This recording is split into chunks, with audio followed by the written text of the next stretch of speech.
sokan a tanári pályán is gondolkodnak, de azért én nekem az a tapasztalatom, én úgy kezdtem, hogy eszem ágában nem volt színpadi pályára lépni, hanem gondoltam, hogy dal- és oratórium énekesnő, vagy énektanár, vagy ilyen kis reneszánsz együttesbe fogok énekelni, és ez egészen addig tartott, amíg meg nem érintett a pályának a szele. És nem tudom, hogy aki esetleg nézte a sorozatomat, amit a Facebookon csinálok, akkor mindenkinek jól érthetően elmondtam, hogy egy olyan alkalommal, egy olyan előadással fordult meg az én sorsom, amikor Magdival összefonódott a sorsunk. Én főiskolás voltam, harmadéves, és nem voltam olyan különlegesen ígéretes, de viszont rendkívül ambiciózus voltam. Hangszert tanultam, karvezetésre jártam, szóval egy egész életemben 4 éves koromtól zenével foglalkoztam, de nem volt különlegesen jó hangom. De a gyerekkori barátom a Vasegyi Gyuri, és ő kapott egy lehetőséget, hogy a Kamaróperába egy varázsólát csináljon. És akkor különböző posztokra kijelölt embereket, és engem meggondolta, hogy hát megkínál engem, mint életem első szerepét, a varázsólá első dámája szerepével, és én be is korepetálta, és egész hát a saját szintemen de jól ment, és akkor a Polgár László lett volna a Sarastro. És a Polgár László megjelent egy februári délelőtt, éppen frissen belibent valami külföldi tódéról, úgy nézett ki, mint egy görög isten, és akkor egy zenei próba volt, ahol mindenki elénekli a szólamát, és mindenki énekelte, én is próbáltam, de nem jött ki hangatorkomon. Egyáltalán. És nem csak azért, mert nem tudtam annyira énekelni, ez egy nehéz szólam, hanem azért, mert szartam, hogy láttok egy ilyen fantasztikus nemzetközi sztárt, és egyszerűen nem tudtam megmondani. És akkor a szünetbe, ugye rögtön az elején van a 3 dáma jelenete, és a szünetbe oda ment a Vasegyi Gyurihoz a polgár, és azt mondja, ne haragudjatok, ezt a óvodás gyereket, ezt honnan szedtétek? Hát ez az első dámát, azt a színházaknak a vezető drámai szoprányon szokta énekelni, ki ez? És akkor Gyuri mondta, hogy hát jaj, hát a gyerekkori barátja, hát tényleg most tanul énekelni, meg minden, de akkor én már harmadéves voltam a főiskolán, tehát nem annyira kezdő, de hát vállalhatatlan volt. És akkor Gyuri mondta, hogy hát nekem, hogy mit csináljunk, hogy hát ezt tudod, ezt jobban? Nem, persze, hogy tudom.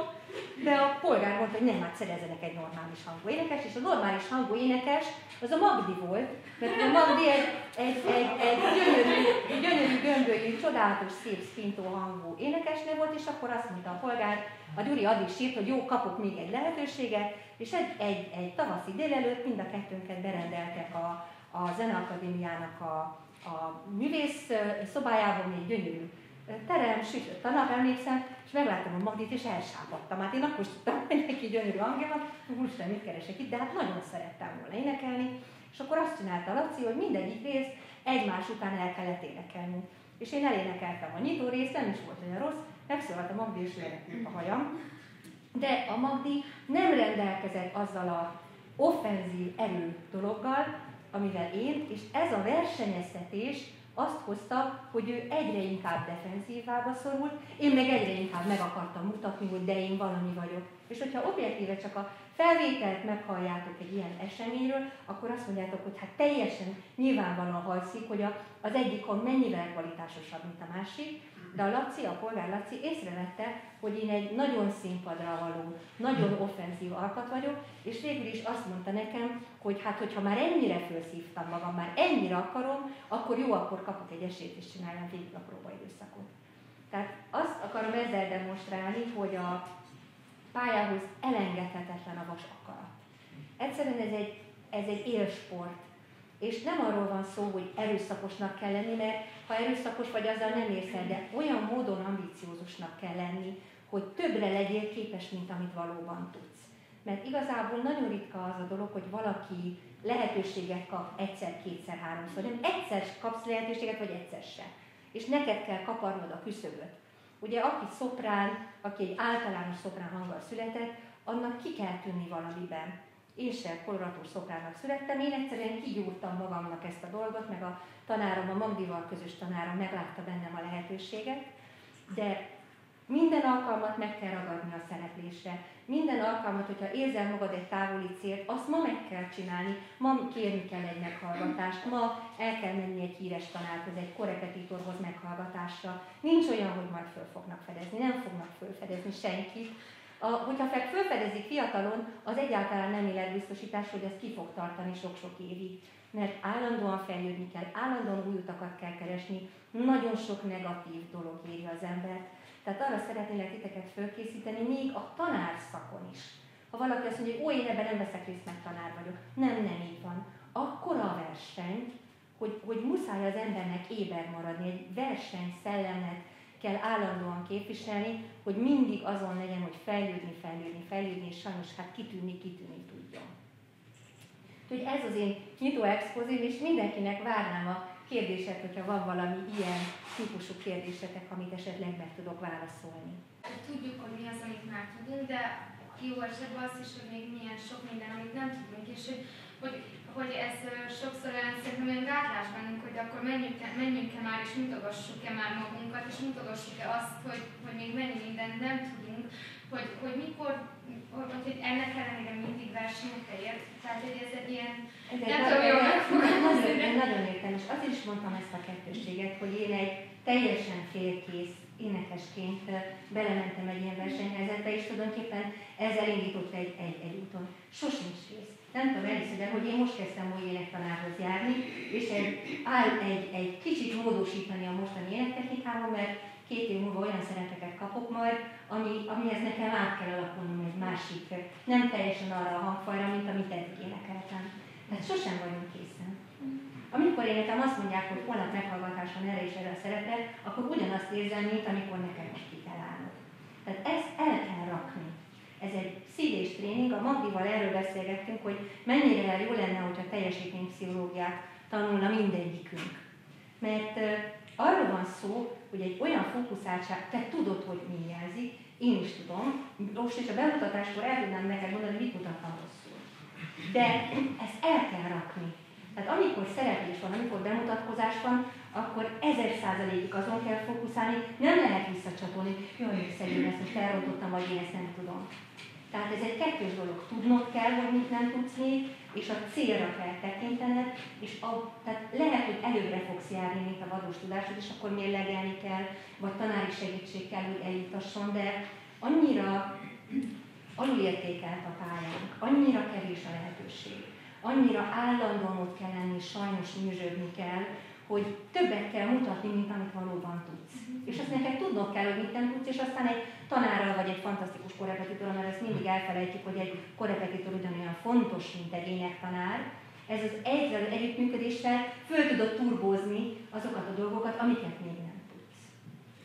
De nem kell. Igen?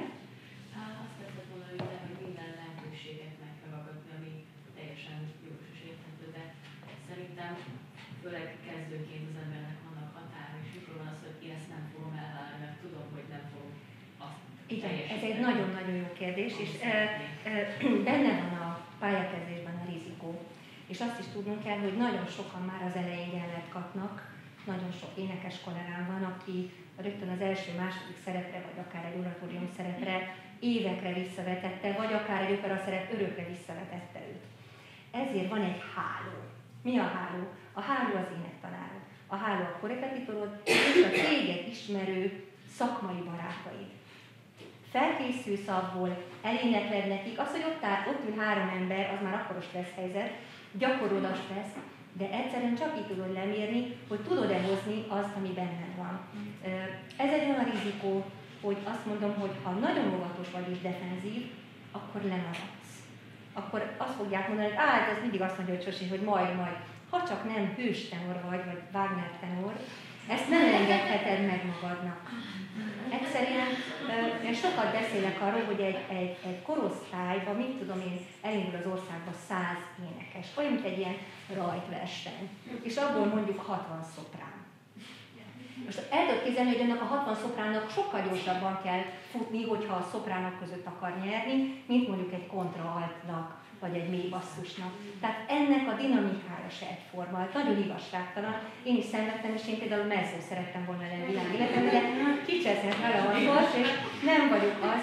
Tehát mindig mérlegelni kell, és nagyon-nagyon fontos a kontroll. És nem szabad félni oda menni valakihez, hogy hallgasson meg és adjon tanácsot. Én nagyon sok mindenkit, nem a pályám legelső, de a második szakaszában, aki nem szimpatizált velem, karmester. Oda mentem, és azt mondtam, hogy meghallgatna és adna tanácsot, hogy milyen irányba induljak el, mit tanuljak, mibe fejlődjek, és akkor nem azt érzi valaki, hogy fú, azt akarom, hogy adjon munkát nekem, de azonnal, hanem beiktattam egy zsilipet, hogy mondjon véleményt, és én abból majd tanulok. De neki nincs kötelező dolga. Ezt el szokták az emberek felejteni, és úgy szégyenlősek, hogy nem akarok zavarni, meg mit tudom én. De ha nincsenek meg ezek a fázisok, hogyha nem tanulja meg a fizikumod és a pszichét, hogy milyen az, hogy kiállni és megmérettetni kicsibe, akkor nagyban se fogja kibírni. És akkor az van, ami sokszor van, hogy fantasztikus tehetségek egyszerűen elkallódnak. Ezzel összefüggő kérdés az lenne, hogyha mondjuk teljesíteni tudna, de nem abban a kategóriában, amiben tovább szeretne lenni. Mondjuk például valaki nagyon nem szereti a operettet, vagy inkább mondjuk jazzét nem szereti, de mondjuk abba kap egy lehetőség, és el tudná énekelni. Van egy olyan veszély, hogy mondjuk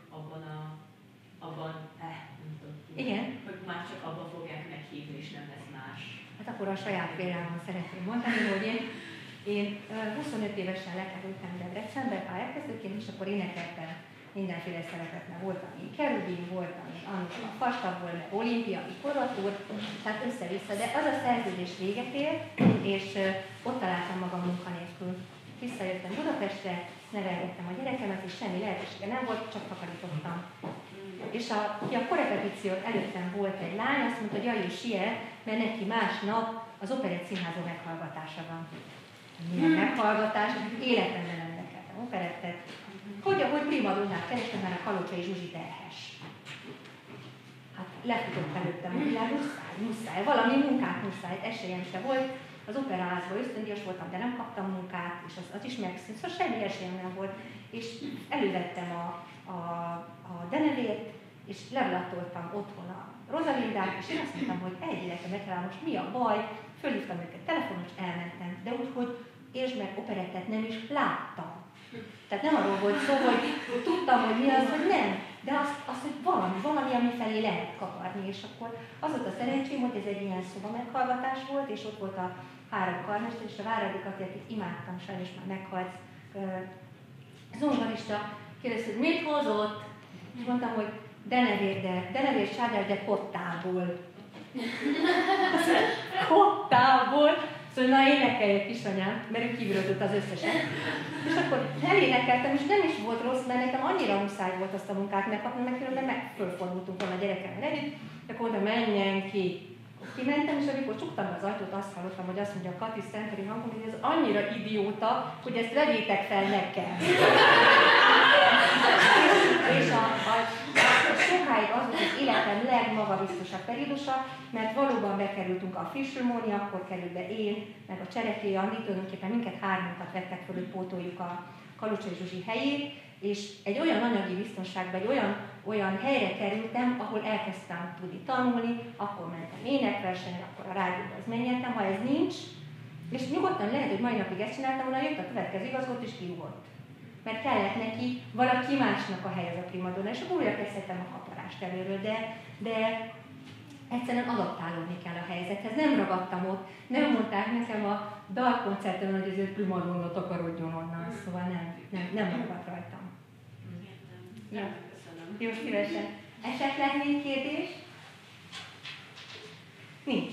Akkor jöjjön a következő delikvens, a kiválasztott része, amikor egy menedzsment azt mondta, hogy nem ezt a típust keressük. És egy kicsit értetlenül álltam a dolog előtt, hogy hát vokálisan, nem, megjelenésileg. Maga nem trendi. És akkor egy darabig nagyon megdöbbentem, és akkor egy menedzserem tanácsolta, hogy igenis fogjak le, ilyen karakteresebb, keményebb sminkkel menjek oda, a hajamat vágassam tépetre, mert azt mondta, hogy ez a Gemütlichkeit, ez a kedvesség, ami magából árad, ez undorító.